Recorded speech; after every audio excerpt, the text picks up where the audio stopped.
Всем привет, с вами Роман Грецкий и вы на канале с обзорами инструментов из интернет-магазина takeda.com.ua.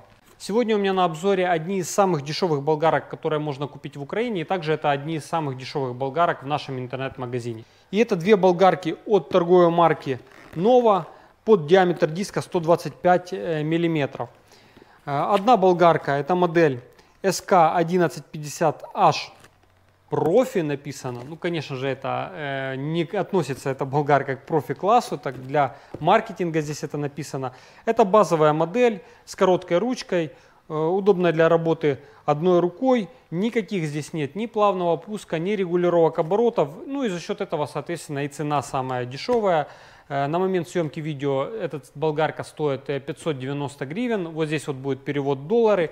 Вторая болгарка, это уже чуть-чуть более функциональная модель. Она имеет удлиненную рукоятку, больше адаптирована под шлифование, и уже есть здесь регулировка оборотов. И цена этой болгарки, опять же на момент выхода этого видео, 685 гривен. Вот здесь опять же будет перевод в доллары. И сегодня я хочу понять, вообще имеет ли право на существование болгарки за такую цену, и можно ли предложить что-то более-менее вменяемое и рабочее хотя бы для домашних условий за эти деньги. Ну и также попробуем с вами понять, за счет чего производителю удалось настолько сэкономить. Начнем с комплектации, параллельно сравним комплектацию этих двух болгарок, затем небольшой внешний обзор основных функций, основных решений конструктивных этих инструментов. Затем потестируем по 5 минут каждую болгарку при интенсивной нагрузке нарезки, а также шлифовке. Ну и в конце разберем эти угловые шлифмашины и посмотрим, что же там внутри. Ну и если вам нравится все, что связано с инструментом, а также вы работаете этим инструментом, тогда подписывайтесь на канал. Здесь выходят обзоры, тесты, иногда краш-тесты инструментов различных торговых марок, начиная от таких доступных и заканчивая мировыми брендами. Ну а мы продолжаем и переходим к комплектации этих инструментов. Стандартная инструкция, одинаковые, уже в инструкциях я вижу запасные щетки, и там, и в одной, и в другой болгарке это есть. Дальше ручки. Ну вот здесь вот сразу же уже вижу экономию. Ручки очень маленькие, причем у одной совсем вообще детская ручка, а второй это на 3 годика, а это на 5. В общем, детям использовать эти болгарки нельзя, потому что можно проглотить мелкие детали. При том, что рука у меня в обхвате не самая большая, пальцы не слишком толстые, и при этом теряется в руке у меня даже та, что побольше рукоятка. Это вообще уже, ну то есть кажется, что она может проскочить, как бы я не зажимал. Едем дальше. Защитные кожухи. Ну, защитные кожухи одинаковые. На самом деле тоже они достаточно тоненькие, видно. Особенно вот эти вот кольца. Крепление обычное под отвертку. Ключи тоже тоненькие. Ну, спасибо на том, что есть. В принципе, за такие деньги я не знаю, что в комплектации можно было ожидать. Ну и когда вы отдаете за болгарку, за инструмент, который должен работать чуть больше 20 долларов, я не знаю, расстроит ли вас то, что там бедная комплектация. Ну, думаю, нет. Меня не сильно, по крайней мере. Напишите, кстати, вас бы расстроило. Или вы хотите вот антивибрационные ручки здесь, кожухи с клипсами самозажимными здесь видеть и так далее. Напишите в комментариях. Собственно, все. В комплекте больше ничего здесь нет, кроме самих болгарок. Так, ну что, давайте посмотрим поближе на болгарки. Первое впечатление. Ну, знаете, покрыто даже какой-то вот более-менее порошковой краской, вскрыто сверху лаком, даже редуктор. То есть это не голый обточенный силуминий. Кнопка. Знаете, уже вижу, что в обоих болгарках относительно продуманно выполнена кнопка. То есть кнопка за корпус не выпирает, она не будет цепляться. И кнопка шпинделя я имею в виду. И фиксируется достаточно плотно. Сразу она фиксируется. Попадает на место. Слишком не болтается, как в одной, так и в другой болгарке. Что хочется сказать по прижимным гайкам? Да самые простые они, относительно тоже тоненькие. При этом нет никаких насечек для того, чтобы диск не проскальзывал. В общем, самые простые шайбы, которые можно было только представить. А вот накладка, которая закрывает подшипник, хорошо, что она есть, начнем с этого, но она пластиковая. Правда, я не знаю, как там можно разбить ее. Тут все закрыто шайбами, диском, поэтому я думаю, это не супер критично. Напишите, что думаете об этом вы. По корпусу я вам хочу сказать, что даже вот эта вот самая одноручная, самая компактная маленькая болгарка, она не является слишком уж тонкой. То есть 50-30, допустим, Makito, которую все любят как самую удобную, с самой тонкой ручкой, ее можно легко, вот полностью я практически обхватываю. Здесь же болгарка полностью, вот пальцы у меня не соединяются в обхвате, то есть она даже достаточно такая широкая, увесистая. Что заметил? Сразу на корпусе в обоих болгарках есть быстрый доступ к щеткам, то есть самостоятельное домашнее обслуживание легко можно сделать, это плюс. Только сразу хочу отметить момент. Вот здесь вот обычно эти заглушки в недорогих, дешевых таких болгарках, они не супер качественные, и когда вы плоской отверткой сильно затягиваете, то они могут треснуть. Поэтому аккуратно здесь подтягивайте, обратите на это внимание. У базовой, самой доступной модели интересный такой выключатель. В задней части это такой тумблер. В модели с удлиненной рукояткой это кнопка. Ну, как-то так топорно немного торчит. Вот здесь ее можно цеплять пальцем. Острые края. Хотя, если вот держать, то нормально. Она даже наоборот не соскакивает. В общем, неоднозначное решение. Немного топорно, на мой взгляд. Кнопка тоже не болтается. Несмотря на то, что она топорно сделана и выпирает. Но она не болтается слишком из стороны в сторону. То есть нажимается акцентированно. По крайней мере, пока новая. Регулировка оборотов. Регулировка оборотов работает так четко, со щелчками. Пока меня даже удивляет, я хочу вам сказать, качество сборки, как на свои деньги в этих болгарках. Прорезиненных элементов здесь нигде нет. Даже вот эта черная часть, это тоже пластик, просто другого цвета, в отличие от корпуса. Ну, кабели здесь не из резины, это ПВХ покрытие, но при этом это ПВХ покрытие относительно мягкое. Это не самый дубовый пластик, вы видите, он легко сразу же поддается, заворачивается. 1,89 м, 1,88 м. Начиная полностью от ручки, если мерить. Обозначений никаких нет. То есть, что это за кабель, кто его производитель, непонятно. Но мне кажется, здесь 2 на 0,75. Так визуально, если смотреть, скорее всего, здесь 2 на 0,75 миллиметра сечение этого кабеля. Сейчас включу их в розетки и посмотрим, будут ли они как-то ерзать, сдвигаться.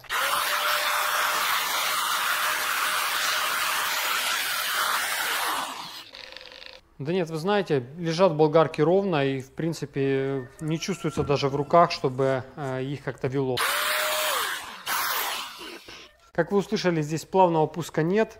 Ну и также стоит отметить, что вот в этой болгарке, в которой есть регулировка оборотов, также нет стабилизации, конечно же, оборотов под нагрузкой. Поэтому на малых оборотах, кстати, сейчас попробуем, вообще вращается ли шпиндель на малых оборотах. Но сразу забегая вперед, хочу сказать, что не стоит слишком большую нагрузку давать при шлифовании этой болгаркой на малых оборотах, так как вы попросту ее спалите, потому что она не стабилизирует, не компенсирует нагрузку. Сейчас попробуем на таком брусочке.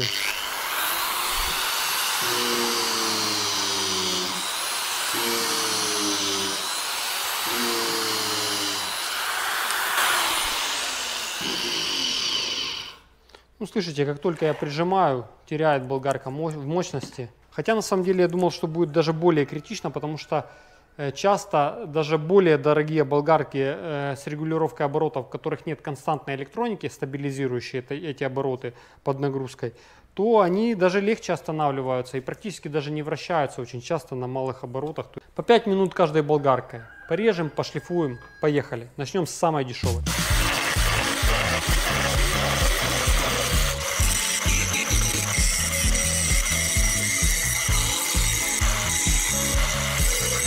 По сравнению с последней очень дешевой болгаркой, которую я тестировал, примерно в эту же цену, даже немного дороже, а это подделка Makito, вот здесь вот по ссылке можете посмотреть на нее обзор.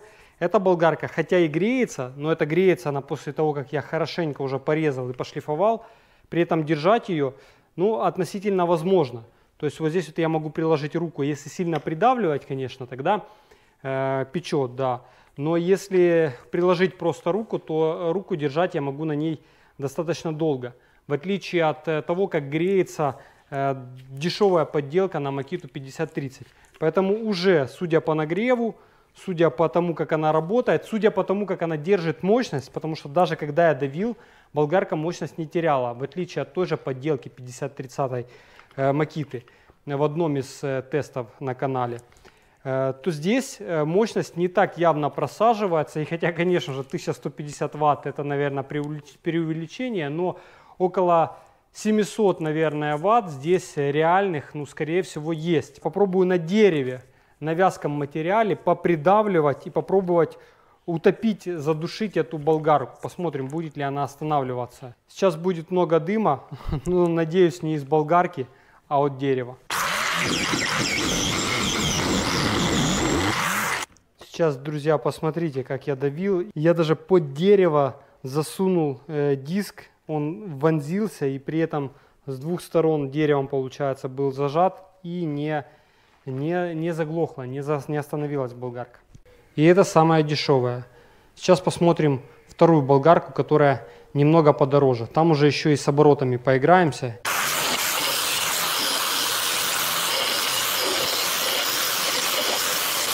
Ну, один диск на 2 болгарки сточили, я думаю, хватит. Дальше лучше больше пошлифуем, особенно этой болгаркой. Что хочу отметить, что мне показалось, что вот эта болгарка по сравнению с предыдущей, с короткой ручкой, вот это работает мягче, более плавно режет, и у нее меньше вибраций. Возможно, потому что я ее постоянно держал 2 руками.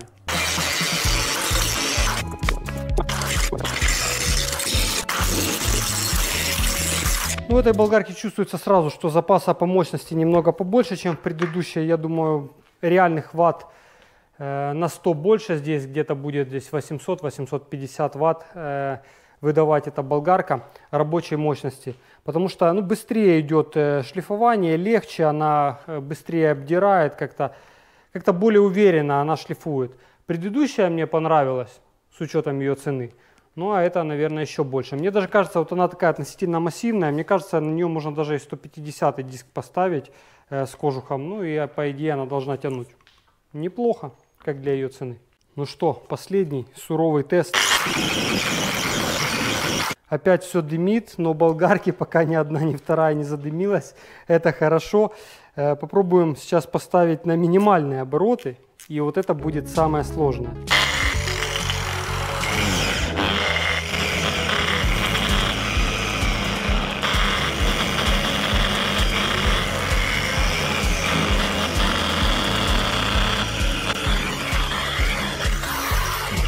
Ну, друзья, вот это вот и есть, нащупали мы ее предел. Конечно, если вы будете шлифовать дерево и хорошо давить на минимальных оборотах, то долго она не проживет. Когда я навалился 2 руками, тогда даже на какую-то миллисекунду вот диск остановился. И если бы я подержал, прижал, то остановить эту болгарку, ну, можно было бы на единице. Но при этом она все равно крутит. И если нужно что-то полирнуть, какое-то дерево, пошлифовать, может быть, фибровыми кругами, черновую такую шлифовку сделать, то даже на минимальных оборотах и можно работать. Поэтому плюс то, что относительно адекватно настроены обороты в этой болгарке. То есть все равно ее спалить нужно постараться. Но на единице, конечно же, по дереву это вполне возможно, если хорошенько прижать. Так делать я не советую. Тест такой небольшой, обе болгарки выдержали. По идее, эти болгарки должны нормально решать домашние задачи. Ну а как они собраны внутри, давайте смотреть дальше. Начнем с редукторов. Ведомая шестерня в болгарке с длинной ручкой люфта вообще не имеет. Относительно хорошая белая, такая маслянистая, мягкая смазка. Многие, наверное, сейчас начнут возмущаться, что, мол, будет вырабатываться, начнет люфтить, лучше бы подшипник. Но имеем, что имеем за свои деньги. Не знаю, в общем, насколько критично то, что здесь втулка, но при этом шестерни посажены хорошо, плотно, по крайней мере, пока новые. Хотя мы ими уже даже немного поработали. Аккуратно уложены проводки, блок с кнопкой.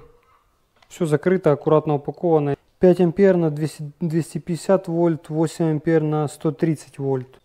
О, смотрите, это мне нравится. Нравится то, что плита редуктора снимается, не полностью вытягивается с двигателем, а снимается из 2 частей. Таким образом, можно легко добраться до подшипника. И видно, кстати, что подшипник здесь в редукторе стоит шариковый и с резиновой вкладкой. Это также плюс. Посмотрите, как забронирован двигатель. Обмотка, конечно, супер с полным слоем лака не залита, но тем не менее поверх обмотки идет бандаж как сверху, так и снизу. Нитка бандажа дополнительно усилена в коллекторной части, то есть она полностью его закрывает. Витки аккуратно уложены. Марка LFB подшипника. Такой подшипник я не знаю. Если знаете, пишите в комментариях. Но он прорезиненный. Это шариковый подшипник с резиновой вкладкой. Да, в корпусе осталась резиновая накладка на этот подшипник. Ну вот статор, конечно, скажем так, не супер сильно залакирован. Но при этом витки аккуратно уложены, зафиксированы. Что ж, на эту посмотрели. А теперь давайте заглянем вовнутрь самой дешевой болгарки. Друзья, в принципе, то же самое, что видели в болгарке с длинной ручкой. Здесь также у нас мягкая смазка. Стоит в месте посадки втулка. Ведущая шестерня поджата гайкой. Люфта здесь тоже вообще никакого нет. По электрике, ну здесь еще все проще. Просто стоит кнопка. При этом кнопка даже побольше. 6 ампер на 250 вольт, 10 ампер на 110 вольт. Что-то мне подсказывает, что эти две болгарки идентичны. Только немножко кнопка отличается, и в этой нет блока регулятора оборотов.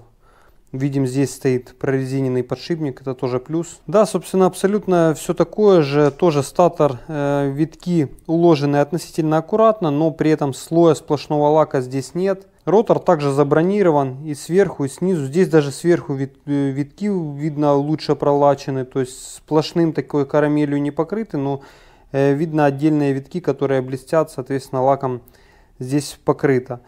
Сама нитка бронирования, вот этот вот бандаж, который сверху и снизу есть, в коллекторной части еще несколько витков сделано для усиления. И при этом, там где соединяется обмотка с ламелями, то есть еще больше усиления, еще залито вот таким вот сине-прозрачным лаком. Есть лабиринтное уплотнение между подшипником и коллектором. Ну и также стоит подшипник 607. Здесь, правда, не указана какая торговая марка, но тем не менее он прорезинен. Вы знаете, мне кажется, научились китайцы делать с одной стороны доступно, а с другой стороны качественно. По крайней мере, вот по внешнему обзору и внутреннему, собственно, обзору. Поэтому, думаю, в домашних условиях обе эти болгарки должны показать себя неплохо. А что по этому поводу думаете вы? Напишите в комментариях к видео. Ну и, конечно же, ссылки в нашем интернет-магазине на эти болгарки будут в описании под видео. Что ж, подписывайтесь на канал, дальше еще больше обзоров и тестов инструмента. А на этом все, до новых встреч, пока.